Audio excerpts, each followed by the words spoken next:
आज अपने इस कार्यक्रम डाउन द मेमोरी लेन में हम स्वागत करते हैं दिल्ली पुलिस के एक बेहतरीन अधिकारी श्री शरद सिन्हा का, एडिशनल सीपी जनरल एडमिनिस्ट्रेशन।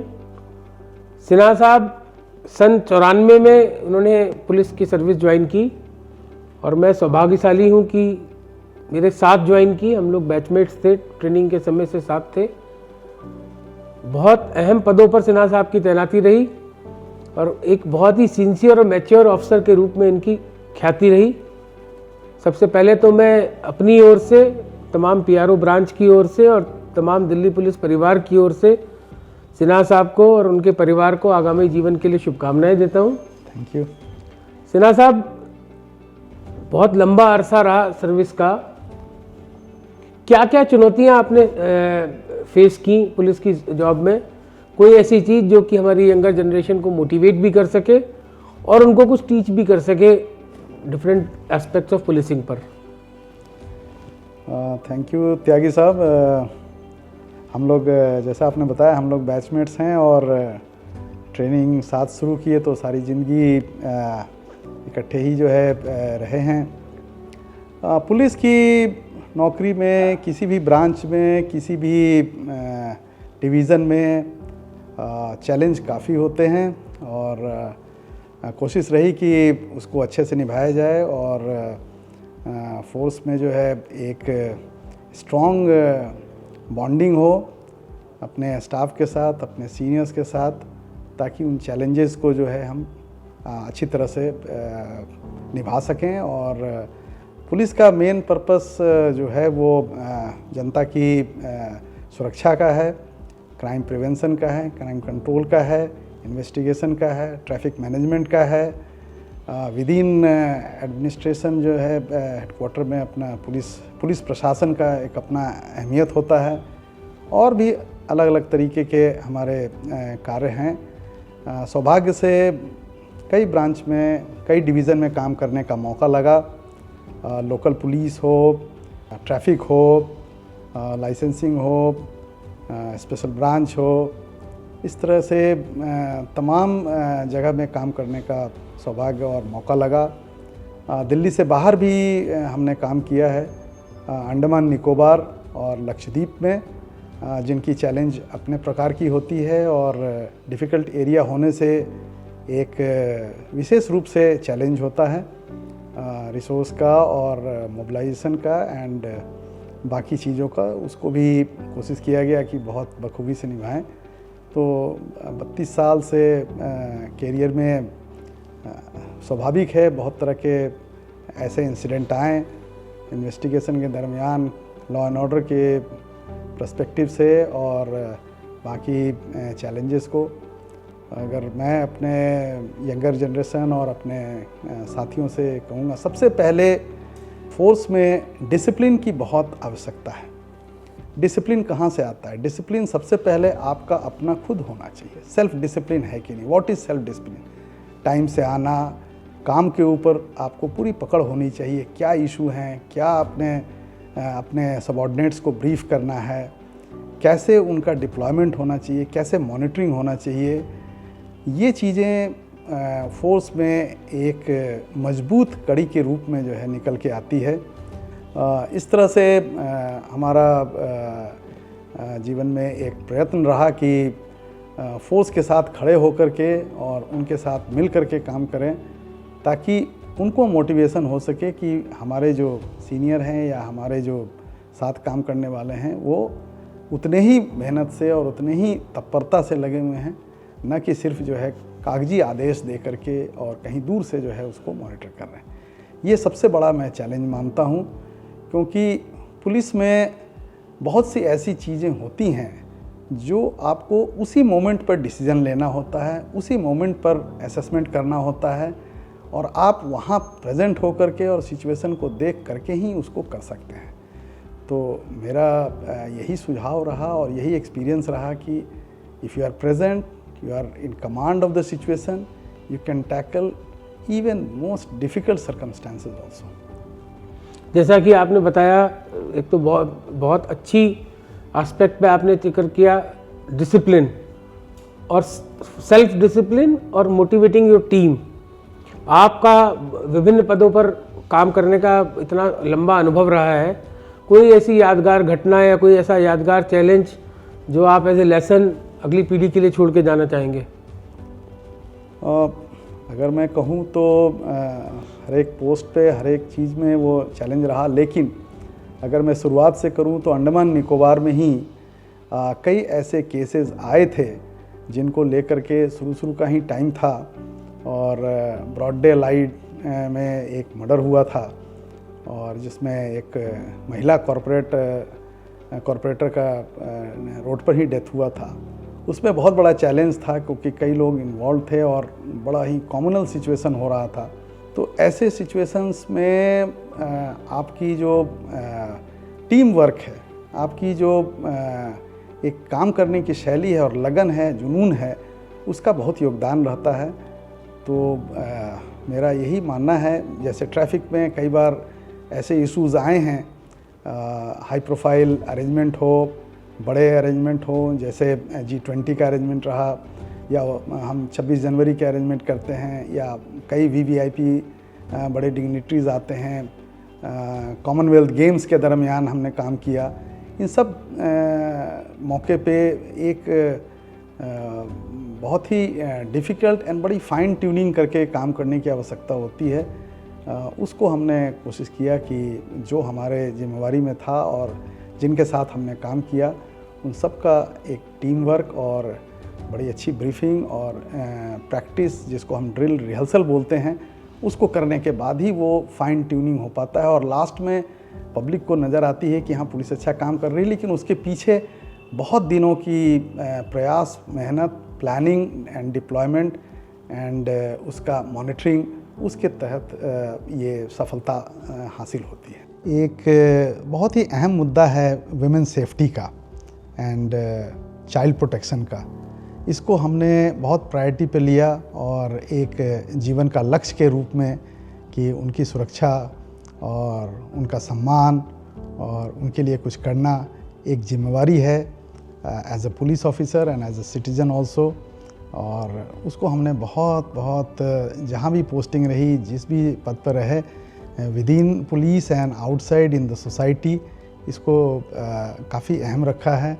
इस कड़ी में मुझे याद है कोविड के टाइम में मैं DCP PCR होता था और बहुत ही तकलीफ़ में थे, पूरी दुनिया में फैली हुई थी। तो उन दिनों जो मैंने देखा गरीब तबके के महिलाएं को एक विशेष प्रकार की समस्या थी उस टाइम। सभी प्रकार के पब्लिक ट्रांसपोर्ट, प्राइवेट गाड़ियों पर बैन था, टोटल लॉकडाउन था। तो जो एक्सपेक्टिंग महिलाएं थी, प्रेग्नेंट वुमेन थी, खास करके लोअर इनकम ग्रुप में, जिनके पास कोई अपना साधन नहीं था और कोई दूसरा कोई पब्लिक ट्रांसपोर्ट नहीं था, तो उनको हॉस्पिटल पहुंचने में बहुत दिक्कत होती थी। तो हमने अपने सारे PCR वैन को इस काम में लगाया, क्योंकि जो हॉस्पिटल की एम्बुलेंस थी वो कोविड पेशेंट्स में ही उनका पूरा नहीं हो पा रहा था।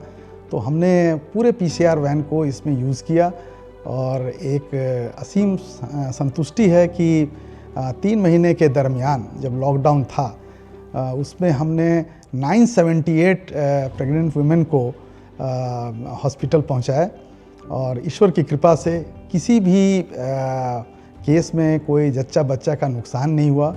मैं DCP इलेक्शन भी रहा हूं और कई वर्षों तक 5 चुनाव कराने का मुझे मौका लगा। 3 बार दिल्ली के असेंबली का और 2 बार पार्लियामेंट का, 2014 और 2019 में पार्लियामेंट का, और दिल्ली असेंबली का 2013, 2015, 2020 में। बीच में 2 बार MCD का चुनाव हुआ, वो भी बहुत लार्ज स्केल पे होता है। तो वो इलेक्शन में इस तरह का चुनाव चैलेंज होता था। मसल मैन, मनी का यूज़, लिकर्स का, इलिसिट लिकर का आवागमन, इन सब के लिए बहुत मेहनत करना होता था।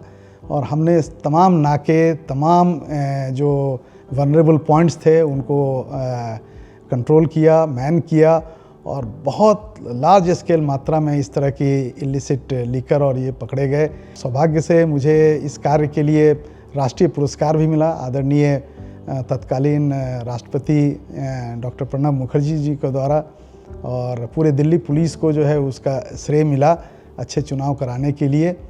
अपनी सर्विस के दरमियान बाकी चैलेंजेस को देखते हुए और काम को करते हुए 2 बार राष्ट्रपति पदक से सम्मानित हुआ, मेरिटोरियस सर्विस और डिस्टिंग्विश सर्विस से।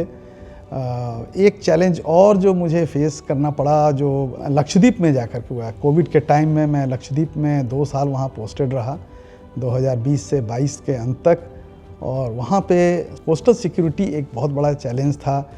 वास्ट ओपन सी में, अरेबियन सी में बहुत तरह की हम लोगों ने पेट्रोलिंग स्कीम और सागर कवच स्कीम और उसमें एक्सरसाइज करके किया। तो ये कुछ एक ऐसे टाइम थे जब आपकी क्वालिटी को और आपके पेशेंस को, आपके मेहनत को और आपके लगन को, इन सब चीज़ों को टेस्ट किया जाता है। और अपने टीम के साथ, अपने फोर्स के साथ अगर आप खड़े उतरते हैं तो समाज में जो है पुलिस की इज्जत होती है, उसकी जो कार्य क्षमता है उसका एक सराहनीय आकलन किया जाता है। शरद जी, जैसा कि हम सब दिल्ली पुलिस में काफ़ी लोग तो इस बात को जानते हैं कि एक अच्छे अधिकारी के साथ साथ एक अच्छे खिलाड़ी भी हैं।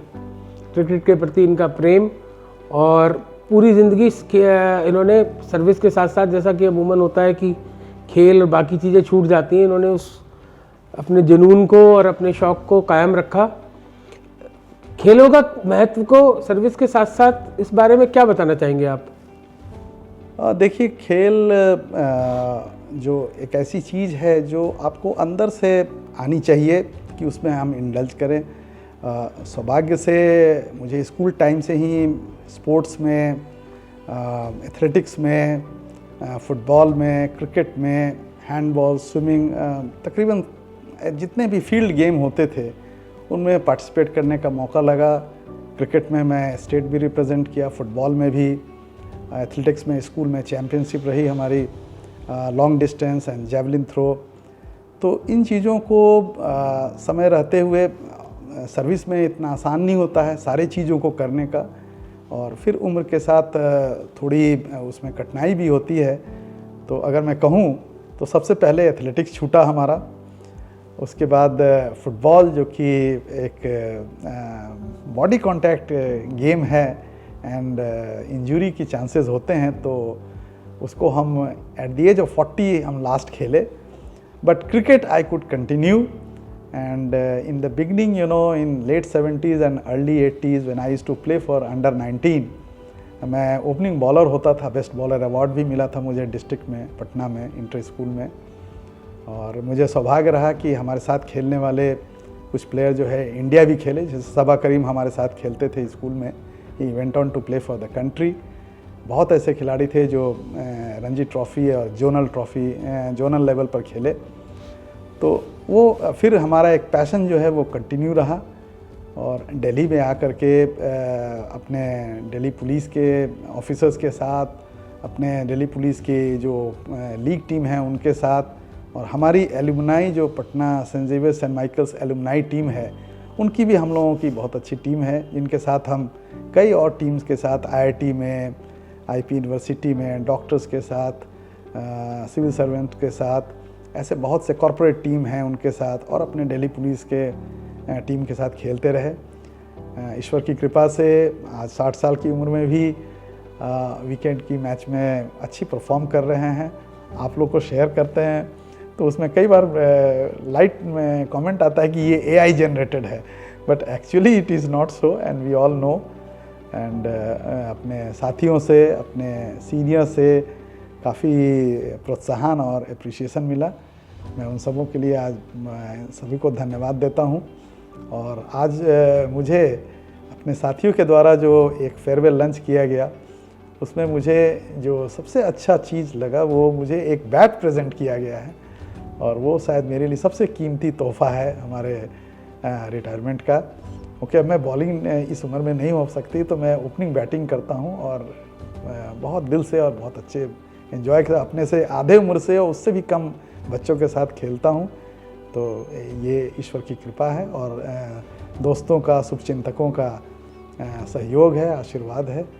इसलिए मैं सबका धन्यवाद और आभारी हूँ। हम लोग की शुभकामना है कि आप आगामी अनेक वर्षों तक इसी प्रकार क्रिकेट खेलते रहें और युवा पीढ़ी को भी खेलने के लिए प्रेरित करते रहें। मैं धन्यवाद करता हूं शरद सिन्हा साहब का, जिन्होंने आज हमें ज्वाइन किया। एक चीज़ जो मैं कार्यक्रम के अंत में कहना चाहूँगा, एक बहुत इंपॉर्टेंट चीज़ होती है सेल्फ डिसिप्लिन, जो कि सिन्हा साहब ने जिक्र किया। He is an example of that self discipline, कि अचानक आप कमरे में बात कर रहे हैं, मजाक कर रहे हैं, and you will find a very lively and chubby kind of a person in Sharad Sinha, and immediately soon after he sitting, if he is sitting in his office chair, then he is a different person, a very sincere, mature and meaningful man who needs no nonsense. ये युवा पीढ़ी के लिए, in fact हम सब के लिए बड़ी सीखने की बात है। मैं धन्यवाद करूंगा पुनः शरद जी का, और शरद को और इनके परिवार को आगामी जीवन के लिए शुभकामनाएं दूंगा। ईश्वर से प्रार्थना करता हूँ ये जहाँ भी रहें, जो भी करें आगामी जीवन में, सफल रहें, प्रसन्न रहें, सुखद रहें। धन्यवाद। जय हिंद। मैं एक लाइन बोलूँगा, हाँ। रिटायरमेंट सरकार से है, सरकारी खाते से है, जिंदगी से नहीं, और मित्र से तो कभी नहीं। जिंदगी में अपने पुराने दोस्त, पुराने साथी के साथ मिल के रहें, खुश रहें, एंजॉय करें। You will never feel out of place, and that is, I don't say that it is another inning, it is continuation of the same inning, same association which started more than 30 years ago, will continue to have the same thing, of course in a different arena. Thank you very much for all this. Thank you.